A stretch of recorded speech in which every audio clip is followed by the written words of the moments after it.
साल 1999 का आम चुनाव विदेशी सोनिया बनाम स्वदेशी वाजपेयी की लड़ाई पर लड़ा गया था।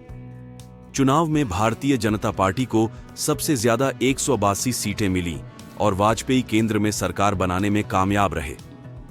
कांग्रेस के खाते में सिर्फ 114 सीटें आई थीं। सीपीआई ने चुनाव में 30 सीटें जीतीं।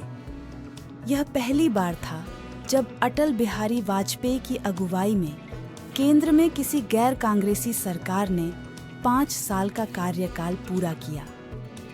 सोनिया गांधी का विदेशी होना बड़ा मुद्दा बना।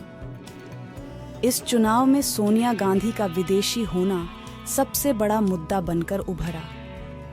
तारिक अनवर, पीए संगमा और शरद पवार ने इस मुद्दे को खूब भुनिया और कांग्रेस से अलग होकर नेशनलिस्ट कांग्रेस पार्टी का गठन किया। एनडीए को कांग्रेस के भीतर के विवाद का जमकर फायदा मिला। देश भर में विदेशी सोनिया बनाम स्वदेशी वाजपेयी की हवा फैली और भारतीय जनता पार्टी ने इसे भुनाया। इसके अलावा इस चुनाव का दूसरा सबसे बड़ा मुद्दा करगिल युद्ध था। इस युद्ध में भारत ने पाकिस्तान को हराया था और देश में राष्ट्रवाद की लहर थी। करगिल युद्ध के चलते वाजपेयी की छवि देश में अच्छी बनी और भाजपा को इसका पूरा फायदा मिला। कांग्रेस और सीपीआई की हार ने सबके होश उड़ा दिए।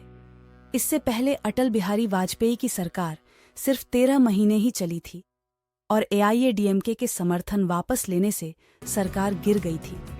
1998 के चुनाव में भी भाजपा को 182 सीटें मिली थीं, जबकि कांग्रेस के खाते में 141 सीटें आईं। भारतीय जनता पार्टी ने शिवसेना, अकाली दल, समता पार्टी, एआईएडीएमके और बिजू जनता दल के सहयोग से सरकार बनाई और अटल बिहार वाजपेयी फिर से प्रधानमंत्री की कुर्सी पर बैठे।